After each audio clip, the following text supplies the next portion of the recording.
Welcome to the Plan C podcast. We are recording on a Saturday, but this will probably come out on like a Thursday. So happy Thursday, whether it's the afternoon, evening, morning, whenever you're listening. Thanks for tuning in. We appreciate you. Joined as always by my co-host Cameron. Cameron, how are you today? I am chilling. Just home from Wing Excellent. Chun. Here to get this. Let's do this. Fuck yeah.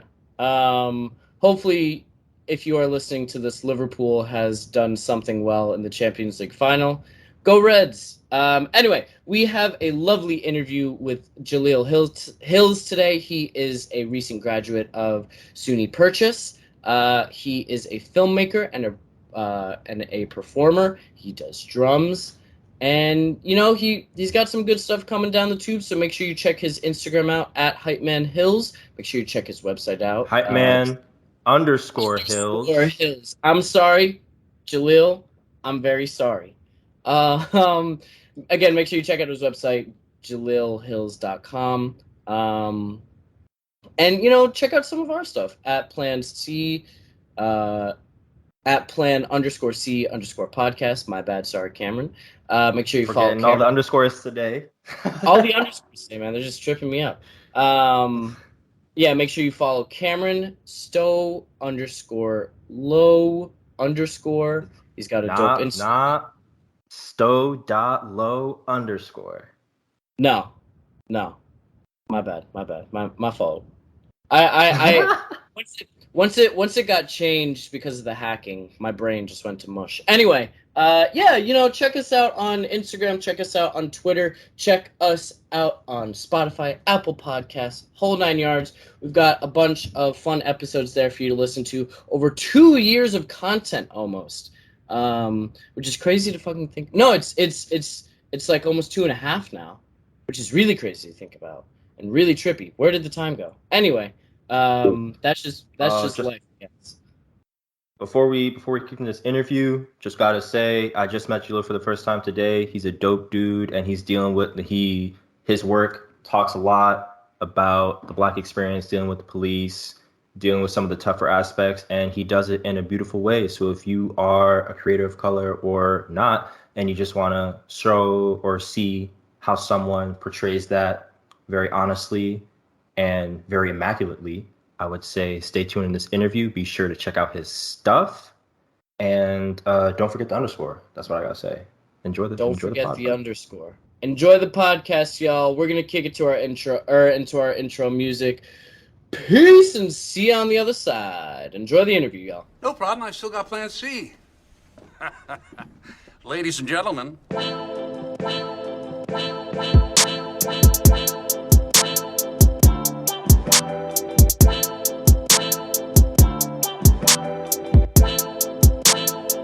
And hello, we are back after our lovely, somewhat new intro. As we mentioned in the intro, today we are talking to Jahleel Hills. He is a producer, writer, director, actor, editor, performer, somewhat recent graduate from SUNY Purchase. As always, joined by my co-host. And Jahleel, how are you doing today? How you doing? I'm doing good. Doing pretty good. How y'all doing today? I'm chilling. Oh, my bad, Cameron. No, I'm good. It said it was supposed to rain today, but let me look outside real quick. It's bright and sunny, so I'm chilling. Busy work on set for my job, but it's the weekend now, and I have a 3-day weekend, so very exciting. So I think we should get into a little bit. So, Jahleel, you have a film that you are really excited about called Off the Beat. It's technically a short film, right? Yeah. I mean, 10 minutes, 41 seconds. And why don't you talk a little bit about that? Yeah, Off the Beat, it's a short film about a young man named Vaughn, who is a street performer who gets stopped and frisked by the cops and have to explain that to his older brother, who's also an officer. And it was my senior thesis, and it was a film that was really difficult to make because we made it back in February 2021, and like my biggest thing was hoping no one got sick on set, and no one did, thank God. And but it was the film itself, the content itself was heavy, so the project took a lot of energy, it took a lot of research with real officers and real sheriffs and chiefs to make sure that we're accurately depicting, what it's like to be an officer, and also showing the side of, what it's like to be a African American man in this country, and having that fear of the cops. So Mm-hmm. that was like the whole premise of it. But yeah, we recently just finished premiering in the Socially Relevant Film Festival in New York 2022, where we won 2 awards. Best Actor for our lead, Amani Kojo, and which, by the way, this was his first film project, like first ever Wow. film project. Oh wow. He's an actor in the BFA program I purchased, and he and also we got best lead actor in a short, Amani Kojo, and also jury special mention for narrative short. So it was really had a good time and I'm glad that we premiered at the Social Relevant Film Festival in New York. Congrats, man. Yeah, that's awesome. Must have had a good director to to win for a first time, huh? I mean, it was appreciate that. The subject matter was just hard, and it came from like a personal space with the project. Me uh having that experience of being stopped and frisked at a young age, and you know turning that experience into film. It's a short film. It's like only 10 minutes, but also like putting it in a way that people can understand. Like my way of like expanding the film to the vast audience, so we can all take something away from it. Mm. And real quick before we just keep talking about the subject and your sort of this is your baby, so we'll get into that. But where can if people want to check out Off the Beat, where can they find it right now? So Off the Beat is still in its festival run, so it will not be coming out soon. But it just my other film, Black Fratsman, is released now. So Oh, it's okay, and where can we watch that? yeah, so it's on my YouTube page, Jahleel Hills. And also you can follow me on Instagram, hypeman_hills, and you can find the film there. And along with another documentary I made, and on my Instagram I have all my projects, my 2 documentaries, and another short scene. There you go. A Awesome. drum video. I can't think of the drum video. I mean, I think we all have some dumb videos on our Instagram and YouTube page. Well, I said That's drum nothing to video. be. He said drum. Drum. I thought you said dumb. Because on the podcast YouTube channel, there's certainly some dumb videos. But drum, hey, no, that's even better than dumb. Just a bit. But yeah, I definitely also have some questions relating to your previous film and this film. Like I realized that like Black Fratsman and your upcoming film Off the Beat both focus on like Black people being in predominantly white spaces, kind of under the guise of equality. And what do you think Black people learn after being in those spaces?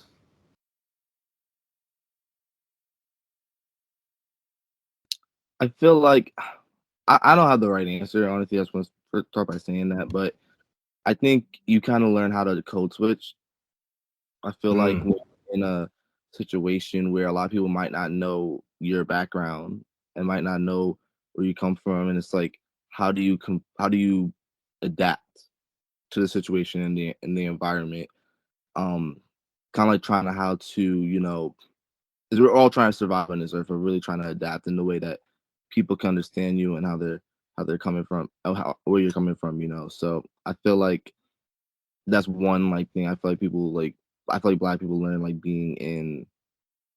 And once again, I'm just speaking from my experience. I'm just But I feel like that's one thing, knowing how to like adapt and change your words. But like not but saying that you can still have your style, you can still have your vernacular. Just like people should have a way of communicating to the mass majority when you're speaking. That was a winded answer. Hope that. No, that's completely fine. Long answers, we love them. We love them. Yeah, I mean, if it's your answer, that's all we care about. Yeah, and these are like complicated subjects. I feel like it's even hard to kind of get these done in like a minute or two in terms of like answering these questions. They're kind of like because what you're dealing with is just like very heavy subject matter. I feel like, Exactly. and it's very individual. Like everyone has different experiences when it comes to this type of thing. But I'm interested because this is like these films are your vision, and I'm interested to see how you kind of see some of these issues. Facts. Yeah, I feel yeah. So I am not an artist. I cannot claim to be in any way. Cameron is a visual artist, but I myself am not. So I can't necessarily, you know, relate to, drawing. No, drawing's kind of a funny word to use for it, but using past painful experiences to make art in the future. Why don't you speak a little bit on that and sort of taking something that was a negative and traumatic experience and turning that into something that is sort of a labor of you and you said it was your senior project. So I want you to speak a little bit on that because I think that stuff is really an expression of power. Yeah, so that experience that happened to me when I was a freshman in high school, walking home getting stopped and frisked, and not I knew it carried over with a lot of me with through college and everything, rest of high school through college, and I remember when I started writing off the beat, the subject matter was different. It was a street performer who needs to make up money to like pay his rent, Mm. and then started really being affected by the summer of 2020 with George Floyd and everyone protesting and the whole global and the world taking to the streets, demanding change, and with and again the casting process of Off the Beat and January 6th happened. There's so many different racial driven and different like so many things happened that like made me want to make this project, but it all stems back from getting stopped and frisked, and I felt like it was very emotional, especially like because the first scene we shot that day, the first thing we shot was when Vaughn gets stopped and frisked by the cops, and Mm-hmm. you're on set, you're making the movie, and you're with the actors, went through the emotions, and we got the scene done, and I remember watching the dailies and just thinking to myself like, oh wow, like this is the movie we're making. Like this movie is like deep. This is this I Yeah. like yeah, it's like this was a film that we had to like put the gotta really be in the emotion to really get the audience to feel. And I feel like everyone did a really phenomenal job and but it was hard, watching writing it and putting it together and like watching firsthand like what happened to me. But I feel like I feel like putting it in a negative situation and also understanding where a black cop is coming from when he like they're scared if when they put on that badge and how they feel. Um, I feel like that was like the entirety mixed with like the trauma like early on. Mm. Yeah. No. I think taking trauma like that and making it into art is truly like an expression of power, and kind of yeah, yeah.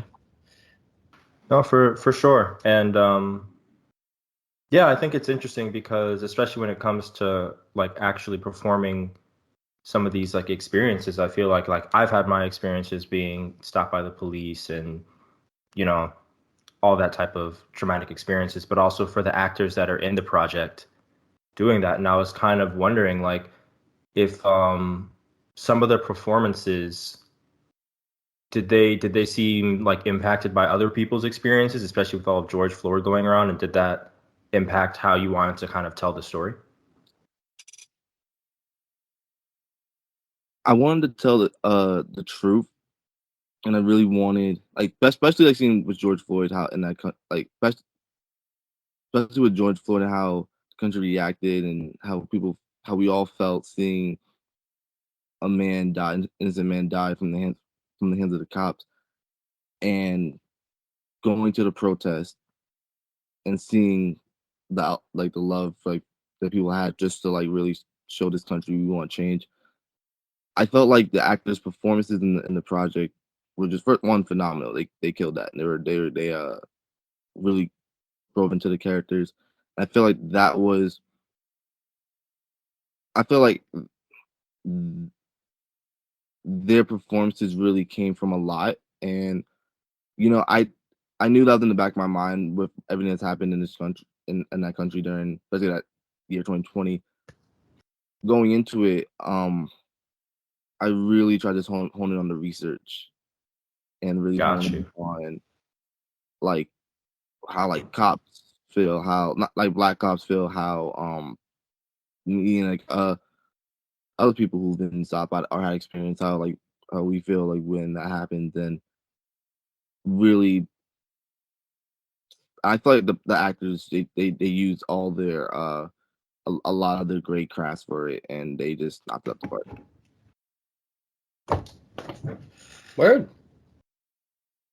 I'm glad. No, that's Yeah. exciting. I'm excited to see how they really like channeled some of that energy and created like put those roles into their own perspective and how you shot that, because that's a difficult thing to shoot, and I think that's important that is done. So I'm excited to see. Yeah, seriously. And I in the with the information you sent us, we were able to get fully an idea of the subject matter, but I had this question for you. Was this your first time, working with sort of the pain side of just sort of your emotional experience, or had you done stuff like that with previous projects, not necessarily dealing with like the trauma of police in America, but sort of more so with personal stuff? Um, I feel like every project I produce, I have a personal connection with the subject matter. With Black Fratsman, which was more of a comedy, and I love directing comedy. It came from, and I said this before in a interview. I remember being with the fraternity on campus, but I have to say it has been disbanded and it was not recognized by SUNY Purchase. Um, and I remember just thinking like, are there any other like, what will happen if like then the story came from like it came from that one experience, but I feel like with Black Craftsman was more of like I did more of a narrative for it, like I made up the story more, and it really comes from like traumatic. So like I think Off the Beat was the one I really just like went like try to go to a traumatic experience. I think that was the first one. I feel like Black Fracton wasn't really. I think that was more just like fun. Like first scene just Yeah, I making, got you. you feel me? Like Yeah, no, makes sense. Uh, Yeah, no, Karen. no, that's really dope, because it also shows that like you have a lot of range in the way that you can direct, because I find that comedy is like has a whole different timing, and the way that the beats of the story work are completely different. So I'm I'm definitely gonna check both out. Everyone listening, y'all should too. See the Yes. breadth of this man's career, see what he's done. But yeah, I think a lot of the time also when like a lot of interviews that I've watched and prepared for, a lot of people talk about how their lives have changed through experiencing art and film, but we don't really often hear about how like the art changes the creator. So I was kind of wondering, like, how has shooting film changed the way that you experience things, and how do you use that? Well, I originally didn't want to do narrative film. Surprisingly, I was really supposed to. I purchased junior year. You could either make a documentary film or a narrative, and I was gonna make a doc, but somebody told me to make a narrative, and I made a narrative, and I feel like making these films kind of made me realize, like, wow, I could really like my writing and like, or my sense of humor can touch an audience of people that they could laugh and they could understand, see what I'm coming from. I think that was really cool. Um, like being able to be like, okay, like my voice matters. Like I could really tell a story that starts in my mind, put it on paper, and then get a team together and create this project. And having being able to show people your perspective, where you're coming from, what happens, like what you find, like like me the writer, what I find funny, and like how I want to tell stories. I think it's a great blessing, and um, I think it's just great to really be able to reach people like that. That's amazing, man. And I like through your as well, I remember reading one of your interviews and you kind of falling in love also with performing and being able to see Mm. how your work touches people in that way as well. Do you think there's kind of like a link to how you enjoy film and music? Oh yeah, definitely, Mm. 100%, 100%. Um, being a drummer, first, eh, being a drummer, and I was and also being an editor, I feel like you could also like find the rhythm in a scene. Cause like when you're making a music video and you want to really get the cuts with the beats and you really want to like, I feel like that's when my music side comes out. So like sometimes I feel like I'm editing on Premiere or Avid, put in, but I think of it like I might be making a beat on the timeline. You feel me? Like I feel like Got that, you. and I feel like that's like uh something that I really look at.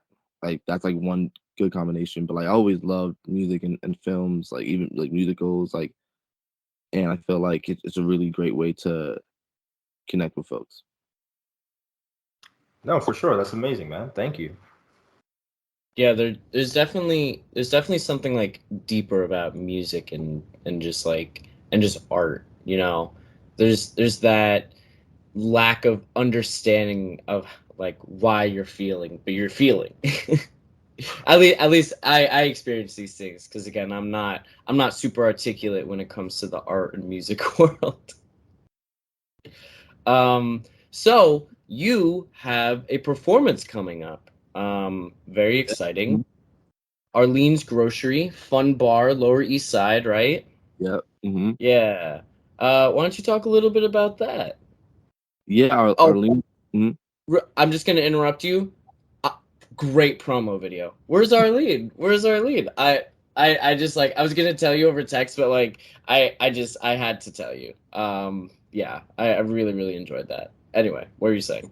Thank you. I appreciate that. I really when I wrote that, I was like, "Oh, this sounds dumb. I don't think this is gonna be a good song." When I first thought about it, I was like, "Oh, maybe it'll work." I'm glad people appreciate that. I appreciate it. But Arlene's Groceries, yeah, I'm so like, excited to perform there June 8th at 7 p.m.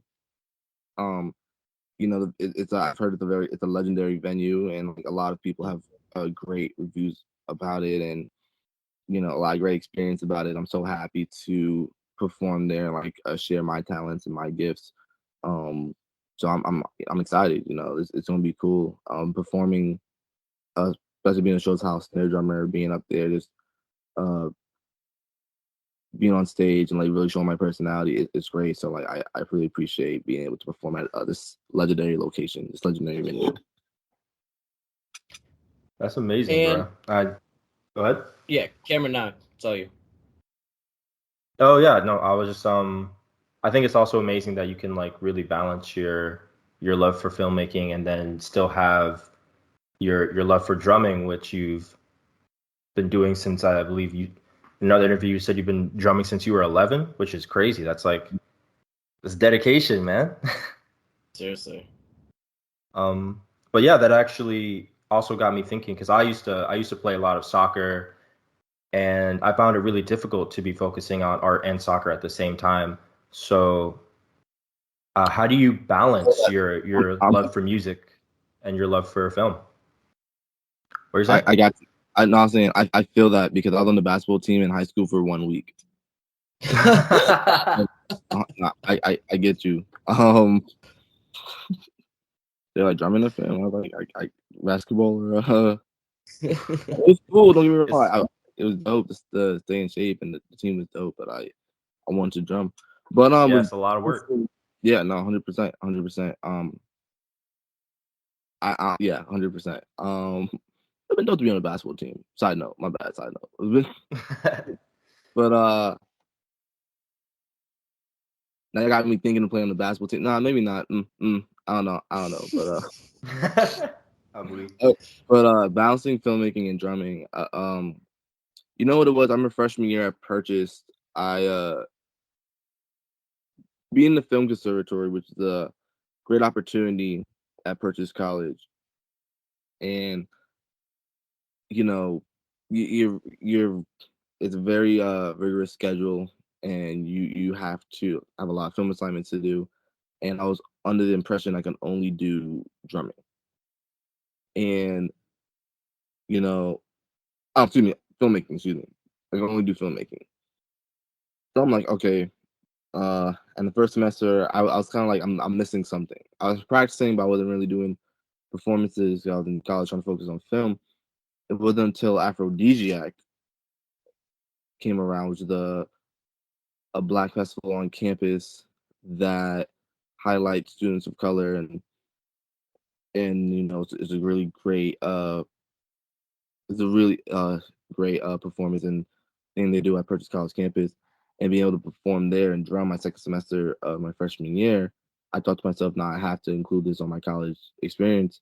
And I remember then from now on when I'm at Purchase, I incorporate my filmmaking and drumming and doing it at the same time with film with my drum videos, and being able to share both of my talents with the world, and especially on that campus was great. I think the balance really comes from just knowing you love to do it, and the art form. Like there've been days I've been in an editing lab and cutting a project or a film, and I'll have to go home and pick up the drumsticks and start practicing for performance. And it's like it like loving both those crafts. It's a love. So you do your. I feel like you're gonna do you're gonna do your passion. So that's why I love doing both. For sure, man. That's dope. That's awesome. It's awesome that you identified that early too. That you're like, yes, this is what I want to be part of my college experience, because I'll be very transparent. I totally did not finish college. I never even was on a college campus. Like, I was I was on a college campus, but I was a commuter student, and something that I always had trouble with was like finding what I wanted out of the experience and what I wanted to eventually get out of that. So I think, that's something really cool that you identified early on, and you're like, yep, nope, these are the things I want. These are the things that make me happy. Yeah. Just thought I'd say that. Yeah, a lot of shout out to my parents, being putting me in those environments, and